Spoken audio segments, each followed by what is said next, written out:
All India Muslim personal law board के तेलंगाना के जितने मेंबर्स और जो तेलंगाना में जितने मुस्लिम रिलीजियस ऑर्गेनाइजेशंस के हेड हैं उस पर मुश्तमिल एक डेलीगेशन मौलाना खालिद सैफुल्लाह रहमानी साहब जो all India Muslim personal law board के प्रेसिडेंट हैं उनकी लीडरशिप में, उनकी क़यादत में तेलंगाना के मुख्यमंत्री वज़ीर आला से हमारी मुलाकात हुई, जिसमें हम तमाम ने जनाब के चंद्रशेखर राव साहब से इस बात का मुतालबा किया, इस बात की गुजारिश की कि बीजेपी हुकूमत की तरफ से, नरेंद्र मोदी की सरकार की तरफ से जो यूसीसी लाने की बात की जा रही है, हमने तेलंगाना के मुख्यमंत्री और वज़ीर आला से ये कहा कि आप उसका अपोज़ करिए, उसकी मुखालिफत करिए।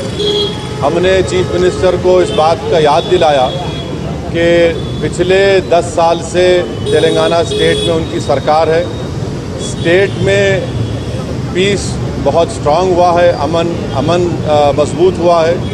हमने चीफ मिनिस्टर को और बीआरएस के प्रेसिडेंट को ये भी बात याद दिलाई है कि पूरे मुल्क में अगर किसी असम्बली में CAA NPR NRC के ख़िलाफ़ एक रेजोल्यूशन पास हुआ था, वो तेलंगाना के असम्बली में सबसे पहले हुआ था। और हमने चीफ मिनिस्टर को अपने रिप्रेजेंटेशन में ये बात दिलाई कि जब CAA का रेजोल्यूशन तेलंगाना में असम्बली में पास हो रहा था तो उस वक्त BRS की हुकूमत ने, सरकार ने उस रेजोल्यूशन में प्लुरलिज्म और सेकुलरिज्म की बात की। तो हमने चीफ मिनिस्टर को ये बावर किया, ये इम्प्रेस किया कि यूसीसी हमारे देश के प्लुरलिज्म के लिए एक अच्छी बात नहीं है, सेकुलरिज्म के लिए अच्छी बात नहीं है। हमने चीफ मिनिस्टर से all India Muslim personal law board ने जो लॉ कमीशन को, जो all India Muslim personal law board ने एक नोट दिया है जो 74 पेजेस पर मुश्तमिल है, उसके इम्पॉर्टेंट पॉइंट्स हमारे प्रेसिडेंट मौलाना खालिद सैफुल्लाह रहमानी साहब उनको बताए हैं कि कैसे बीजेपी यूसीसी के नाम पर इस मुल्क के प्लुरलिज्म और सेकुलरिज्म को कमज़ोर करना चाहती है। हमने बीआरएस के प्रेसिडेंट, वो तेलंगाना के चीफ मिनिस्टर को भी बताया कि सिर्फ ये मुस्लिम माइनॉरिटी का मसला नहीं, ये क्रिश्चियंस का भी मसला है, ये मसला ट्राइबल से भी जुड़ा हुआ है। और सिर्फ नॉर्थ ईस्ट के ट्राइबल नहीं है, तेलंगाना में ट्राइबल है, मध्य प्रदेश में ट्राइबल है, छत्तीसगढ़ में ट्राइबल है, गुजरात में ट्राइबल है, राजस्थान में ट्राइबल है।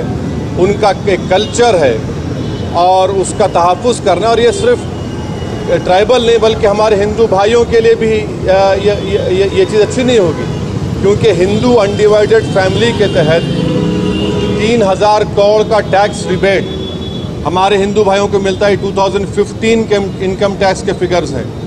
और अगर यूसीसी आएगा तो Hindu succession act, Hindu marriage act, ये तमाम चीज़ें ख़त्म हो जाएंगी।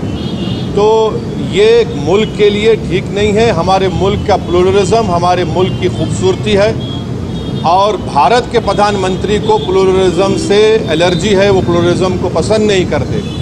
हमने चीफ मिनिस्टर को के चंद्रशेखर राव को ये बताया कि भारत के प्रधानमंत्री बोलते कि एक घर में 2 कानून कैसे होगा। तो आज आप देखिए कि भारत के प्रधानमंत्री ने गलत कहा, मिसगाइड किया पूरे नेशन को। हमारे मुल्क में CRPC हर स्टेट में अलग है।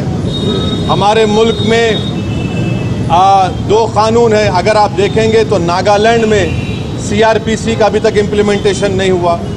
हमारे देश में अगर आप कोई बड़े बड़े मल्टीनेशनल कंपनीज़ है, उनका आर्बिट्रेशन की हमने सहूलत दी कि वो सिंगापुर जाकर आर्बिट्रेशन करा सकते।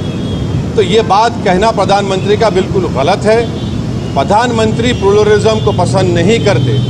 तो ट्राइबल का मसला है, सिर्फ नॉर्थ ईस्ट के ट्राइबल का नहीं है।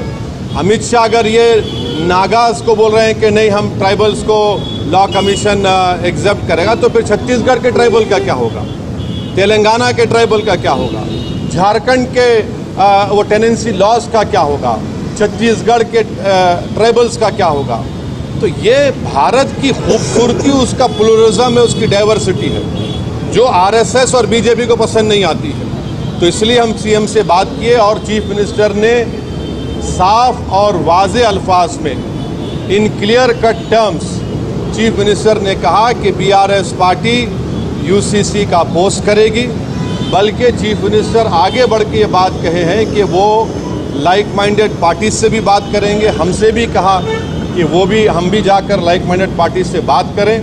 मैं तेलंगाना के डेलीगेशन के बिहाफ पे तेलंगाना के सीएम का शुक्रिया अदा करता हूं कि उन्होंने इन नो क्लियर का बल्कि क्लियर कट उन्होंने कहा कि हम यूसीसी का अपोज करेंगे।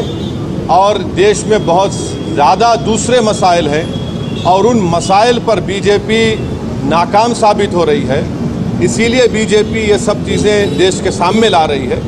तो हम उनका शुक्रिया अदा करते हैं। उनकी पार्टी की तरफ से भी एक प्रॉपर मेरे ख्याल से आप लोगों को स्टेटमेंट भी आएगा। और मैं आपके ज़रिए से हमारे आंध्र प्रदेश के हमारे दोस्त जो चीफ मिनिस्टर जगन मोहन रेड्डी है उनसे भी मैं अपील करूंगा कि जगन मोहन रेड्डी के हम आंध्र की पॉलिटिक्स को समझते हैं, मगर हम उनसे अपील कर रहे हैं कि वो उनकी पार्टी यूसीसी का अपोज करे। जो पार्टी प्लूरलिज्म को मानती है, जो भारत के डाइवर्सिटी को मानती है, जो भारत एक मोज़ाइक है उसको मानती है, तो उनको यूसीसी को अपोज करना है। और अगर जगन मोहन रेड्डी टाइम देते हैं तो हम भी जाकर जगन मोहन रेड्डी से मुलाकात करेंगे। इस मीटिंग में और भी दूसरे इश्यूज़ भी उठे, माइनॉरिटी वेलफेयर के ताल्लुक़ से, ओवरसीज स्कॉलरशिप के ताल्लुक़ से, वक्फ प्रोटेक्शन के ताल्लुक़ से, ओल्ड सिटी में मेट्रो के ताल्लुक़ से, साथ ही साथ माइनॉरिटी फाइनेंस कॉरपोरेशन में जो लोन्स हैं, इंडिविजुअल लोन्स जो देना बंद किए हैं, तो चीफ मिनिस्टर ने कहा कि 4-5 दिन के अंदर वो एक 230 करोड़ रिलीज़ करेंगे, जिसमें ओवरसीज स्कॉलरशिप जो रुकी हुई है और दूसरे जो स्कीम्स हैं। तो ये एक मोटी बातचीत हुई है। तो हम ये सेक्रेटेरिएट के मसाजिद को जल्द से जल्द और जो दूसरे रिलीजियस स्ट्रक्चर्स हैं वहाँ पर प्लेसेस हैं उसको भी खोला जाएगा।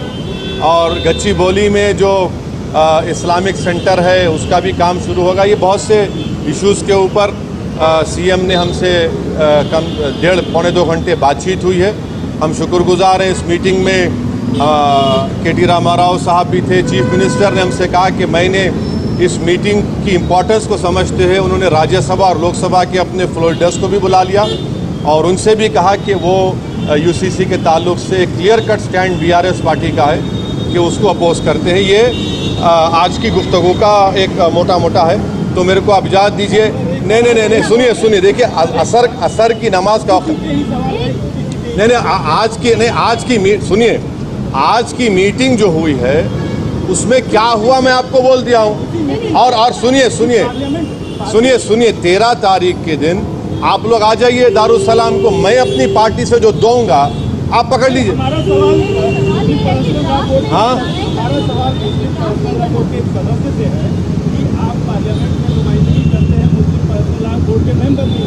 तो क्या मुस्लिम पर्सनल लॉ बोर्ड ने कुछ ऐसा सेटअप किया है या कुछ ऐसी व्यवस्था की है कि जो लाइक माइंडेड लोग हैं, जो मुस्लिम का विरोध करते हैं, उनको इनाम बना दिया जाए और जो और सदस्य हैं, जो और सियासी पार्टियां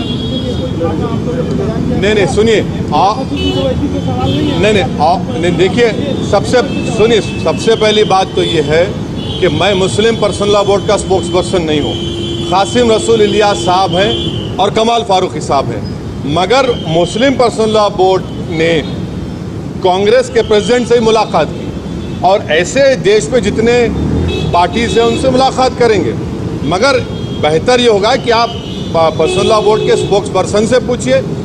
आज की मीटिंग में मुस्लिम पर्सनल लॉ बोर्ड के प्रेसिडेंट खुद मौलाना खालिद सैफुल्लाह रहमानी साहब की डेलीगेशन लीडरशिप में गया और ये बातचीत हुई।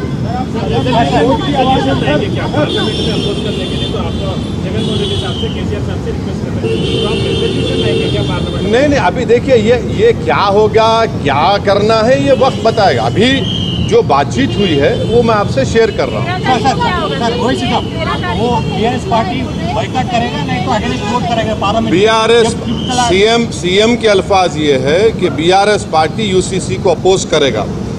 इसीलिए सीएम ने कहा कि मैंने इस मीटिंग की इम्पोर्टेंस को समझते हुए अपने दोनों राज्यसभा लोकसभा के फ्लो लीडर्स को बुलाया हूँ।